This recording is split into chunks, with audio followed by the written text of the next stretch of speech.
Presenting Solitude Education app, available on Google Play Store. Download now.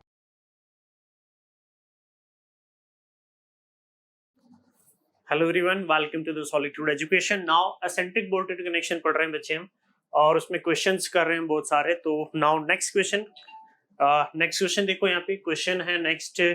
Now this question, अगर मैं इस question की बच्चे बात करता हूँ तो ये क्वेश्चन आया है 2009 के अंदर, एसएससी जेईई के अंदर, मेंस के अंदर। 18 मार्क्स का ये आपका प्रॉब्लम था। 18 नंबर की बच्चे प्रॉब्लम थी, 2009 में थी। और इसी तरह के कुछ ऑब्जेक्टिव कन्वेंशनल क्वेश्चन उसने यहाँ पे पूछे हैं, ठीक है। तो क्वेश्चन पढ़ो। क्वेश्चन क्या है? Determine the maximum load in the rivet of the eccentric connection shown in figure. ये एक असेंट्रिक कनेक्शन दिख रहा है बच्चे, और इस असेंट्रिक कनेक्शन के अंदर उसने पूछा है कि मैक्सिमम लोड की वैल्यू कितनी होगी। मैक्सिमम लोड का मतलब है कि जो मोस्ट क्रिटिकली स्ट्रेस बोल्ट है उसमें रिजल्टेंट फोर्स कितना है। नाउ द रिजल्टेंट फोर्स की वैल्यू वो आपसे कैलकुलेट कराने की कोशिश कर रहा है, और वो भी रिजल्टेंट फोर्स किसमें? जो मेरी मोस्ट क्रिटिकली स्ट्रेस बोल्ट है उसके अंदर। क्लियर है? जो मोस्ट क्रिटिकली स्ट्रेस बोल्ट है उसके अंदर उसने किसको कैलकुलेट कराने की कोशिश की है बच्चे? नाउ रिजल्टेंट फोर्स को कैलकुलेट कराने की कोशिश की है। क्लियर है?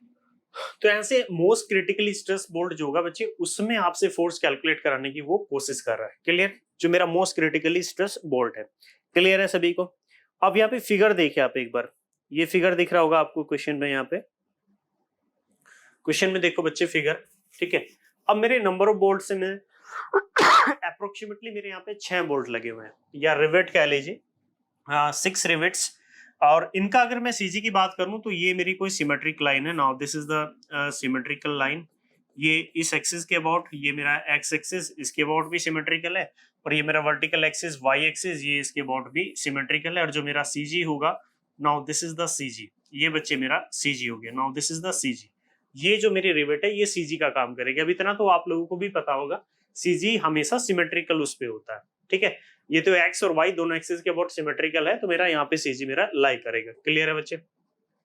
अरे क्लियर है? चलो, अब मैं अगर इस लोड की बात करूं तो इस लोड को बच्चे जब मैं ट्रांसफर करूंगा तो इस लोड को ट्रांसफर करने में मेरा एक तो लोड आएगा। Now there is a load, कितने? 60 किलोन्यूटन का मेरा एक लोड होगा। और इस लोड के अलावा इस लोड के अलावा क्या रहने वाला है? एक मेरा मोमेंट रहने वाला है, या कपल रहने वाला है। कितना मैग्नीट्यूड होगा? सेंट्रिसिटी देखो, ये 20 और ये 10, 30, ठीक है। तो 60 into 30, now this is the value of couple M, जो इसमें मोमेंट जनरेट होगा, ट्विस्टिंग मोमेंट मेरा जनरेट होगा। क्लियर है? इस डायरेक्ट लोड 60 की वजह से हर एक रिवेट के अंदर नहीं निकालने की जरूरत है मेरे को मोस्ट क्रिटिकली स्ट्रेस बोल्ट का पता करना है। मोस्ट क्रिटिकली स्ट्रेस बोल्ट क्या होते हैं? जिसके लिए रेडियल डिस्टेंस मैक्सिमम होती है और थीटा की वैल्यू मिनिमम होती है।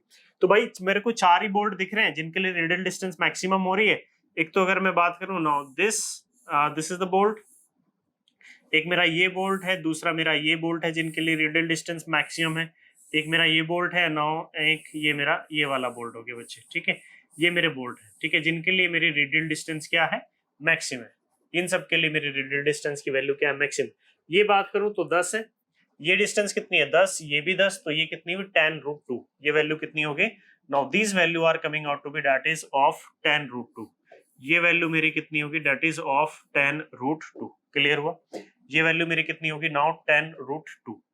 क्लियर है? तो मैं यहाँ पे लिख देता हूँ 1 2 3 एंड दिस इज 4। ये 4 रिवेट है बच्चे, यानी ये मेरी मोस्ट क्रिटिकल की लाइन में आ सकते हैं। अगर मैं फर्स्ट रिवेट पे बात करूं तो ये मेरा फोर्स F1 आएगा। Now this is the value force F1, और ये मेरा F2। ये तो क्लियर हो गया। यहाँ पे बात करूं तो ये मेरा F1 आ गया। Now this is the value of F1, और जो मेरा F2 होगा, now direction of F2 is like this.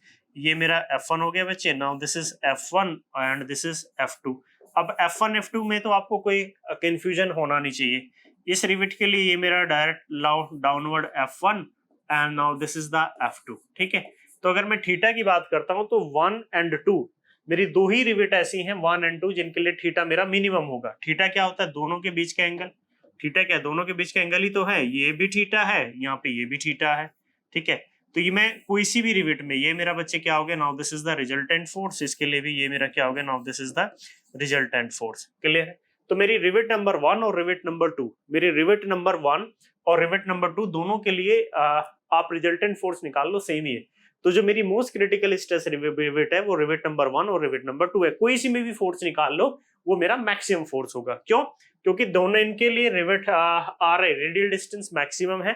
Are आई की मैं बात करता हूं तो रेडियल डिस्टेंस वो मेरी मैक्सिमम है, और जो मेरा थीटा है, थीटा यानी कि दोनों के बीच का जो एंगल है वो मेरा मिनिमम है। थीटा दोनों के बीच का एंगल बच्चे क्या है? That is minimum. क्लियर है? क्लियर है बच्चे? चलो, अब ये तो मेरा टास्क कंप्लीट हो गया। अब मेरे को F1 F2 निकालना पड़ेगा। तो नाउ F1 सारी रिवेट है, सेम डायमीटर है, कुछ नहीं दिया तो मान लो कि भाई सेम डायमीटर होगा। कितने रिवेट है? 3 3 6 और 3 9 रिवेट है। 60 किलोमीटर इनका लोड लगा है। नाउ अब मैं अगर मैं F1 की बात करता हूं, if you are calculating F1 कितना होता है? टोटल लोड कितना दिया है? 60। नाउ डिवाइडेड बाय रिवेट कितनी है? 9। रिवेट कितनी दी है? 9, यानी कि 60 डिवाइडेड बाय 9। क्लियर है? तो वैल्यू कितनी आ गई यहाँ से? Now the value of F1 it is coming out to be of 6.67। F1 की वैल्यू कितनी आ गई? Now value of F1 is coming out to be that is 6.67 इतने किलो न्यूटन। क्लियर है? क्लियर सभी को? F2 को निकाल लेता हूँ। F2 के लिए फॉर्मूला क्या होता है? F2 के लिए मैंने फॉर्मूला बताया हुआ है P इंटू ई अपॉन समेशन आर आई का स्क्वायर इंटू आर आई, यही होता है। क्लियर है? नाउ F2, नाउ बच्चे F2 it is coming out to be load. Moment कितना है? लोड है मेरा 60 किलोन्यूटन का। लोड मेरा लगा है बच्चे 60 किलोन्यूटन का। डिस्टेंस है मेरी 30। नाउ डिवाइडेड बाय ये वैल्यू होगी समेशन आर आई का स्क्वायर। अब मेरी 4 रिवेट ऐसी हैं, 1 2 3 4, जिनके लिए रेडियल डिस्टेंस मेरी कितनी है? 10√2। तो मैं यहां से लिख सकता हूं कि मेरी 4 रिवेट ऐसी हैं जिनके लिए रेडियल डिस्टेंस है बच्चे 10√2 इतने का स्क्वायर, प्लस उसके अलावा रेडियल डिस्टेंस का समीशन लेना है ना, स्क्वायर का समीशन। मेरी बच्चे 4 रिवेट ऐसी हैं, 1 2 3 4, जिनके रेडियल डिस्टेंस कितनी है? 10। इस वाले रिवेट के ले लो, ये रिवेट ले लो, ये ले लो, ये ले लो, इन चारों रिवेट के लिए रेडियल डिस्टेंस मेरी कितनी है? 10 है। तो मेरी 4 रिवेट ऐसी हैं जिनके लिए रेडियल डिस्टेंस कितनी है? 10, यानी कि 4 × 10 का स्क्वायर, प्लस उसके अलावा सीजी पे मेरी बच्ची ये एक रिवेट ऐसी है जिसके रेडियल डिस्टेंस कितनी है? 0। मेरी रेडियल डिस्टेंस कितनी है? 0। तो मेरी एक रिवेट ऐसी है जिनके लिए रेडियल डिस्टेंस 0 है, तो यानी कि 0 का स्क्वायर। क्लियर हुआ? 0 का स्क्वायर मल्टीप्लाई आर आई क्या होता है? जिस रिवेट या बोल्ट के अंदर मैं F2 निकाल रहा हूं उसकी रेडियल डिस्टेंस। किसके अंदर निकाल ले? मैंने बोला था 1 के अंदर निकाल लो, 2 के एक ही बात है। 1 के लिए ले लिया मैंने, तो कितने डिस्टेंस है बच्चे? 10√2। Now the distance is how much? That is of 10√2। Now 10√2 clear हुआ? 10√2 क्लियर हुआ बच्चे? चलो,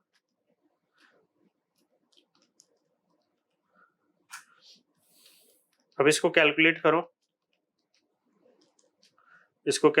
कैलकुलेशन के बाद ये जो वैल्यू आ रही है, now the value of F2 की जो वैल्यू आ रही है, now F2 it is coming out to be of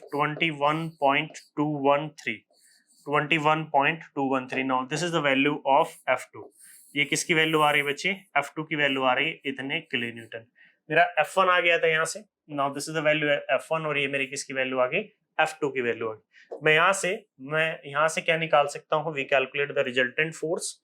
ठीक है, तो resultant force Fr is coming out to be क्या होगा? Now square root of F1 square plus F2 square plus 2F1 F2 cos theta, 2F1 F2 cos theta. ये किसकी value हो जाएगी? ये मेरे रिजल्टेंट फोर्स की वैल्यू हो जाएगी। Now resultant force Fr it is coming out to be that is square root of Fr। F1 कितना है? F1 है 6.67। नाउ 6.67 का स्क्वायर प्लस F2 कितना है बच्चे? 21.213 इतने का स्क्वायर प्लस 2 F1 है मेरा 6.67, F2 मेरा है 21.213। नाउ 21.213 मल्टीप्लाई कोस थीटा कितना होता है? Base upon hypotenuse. अब देखो बेस, वैसे भी थीटा की अगर मैं बात करूं, ये एंगल थीटा, तो बच्चे ये भी थीटा होगा। ये डिस्टेंस भी 10 है, ये भी 10 है। जब 10 और 10 है तो ये एंगल मेरा कितना हो गया? 45 degree. Now this angle is coming out to be of how much? That is 45 degree. तो ये इंटू cos 45 करो मल्टीप्लाई। नाउ 2 मल्टीप्लाई में 6.67 मल्टीप्लाई में 21.213 मल्टीप्लाई में cos 45 प्लस 6.67 का स्क्वायर प्लस 21.213 इतने का स्क्वायर, उसका स्क्वायर रूट ले लो तो वैल्यू जो आ रही है कैलकुलेट होने के बाद that is 26.35। Now resultant force जो आया बच्चे वो कितना आ गया? Now resultant force it is 26.35। Now this is the value, ये वैल्यू आ गई मेरे रिजल्टेंट फोर्स की, और यही क्या है मेरा मैक्सिमम फोर्स, यही क्या है मेरा बच्चे मैक्सिमम फोर्स, इतने किलोन्यूटन, और यही मेरा क्या था? Now this is the maximum force. Clear बच्चे? यही क्या था मेरा? यही मेरा मैक्सिमम फोर्स था रिविट के अंदर, यही मेरा क्या था? Now this is the maximum force in the rivet, यही मेरा रिविट के अंदर मैक्सिमम फोर्स है। क्लियर है?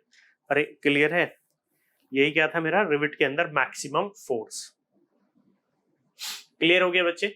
ये रिजल्टेंट फोर्स आ गया मेरा, मैक्सिमम फोर्स की वैल्यू भी निकाल ली मैंने। देखो कितना आसान क्वेश्चन था, और ये ऐसे क्वेश्चन वो पूछता है। 18 नंबर की प्रॉब्लम थी, हार्डली आपको इसमें से 5-6 मिनट लगेंगे इस क्वेश्चन को करने में, अगर आपकी अच्छी प्रैक्टिस है तो। ठीक है, चलो इसको चाहें तो आप नोट कर सकते हैं, 2009 के अंदर आया हुआ क्वेश्चन है ये, 18 मार्क्स का। अभी इसमें देखो असेंट्रिक कनेक्शन में जो डिफिकल्टी होती है वो प्रोबेबली डिफिकल्टी होती है बच्चे कब? जब वो लोड मेरा इंक्लाइंड होते हैं, वहां पे बच्चा थोड़ा कंफ्यूज होता है। उसकी भी मैं एक अच्छी ट्रिक बताऊंगा, बस जो मैंने बताया उसको फॉलो करना, आपका क्वेश्चन नहीं रुकेगा। ठीक है, चलो इसका नोट कर लो, फिर मिलते हैं नेक्स्ट लेक्चर के अंदर। Okay, thank you. ये नोट नहीं किया तो आपने इसको पहले नोट कर लो, इतना पोर्शन नोट कर लेना बच्चे, and after that you have to note down this F1 and F2 and lastly you have to join this. ठीक है, चलो मिलते हैं नेक्स्ट लेक्चर में।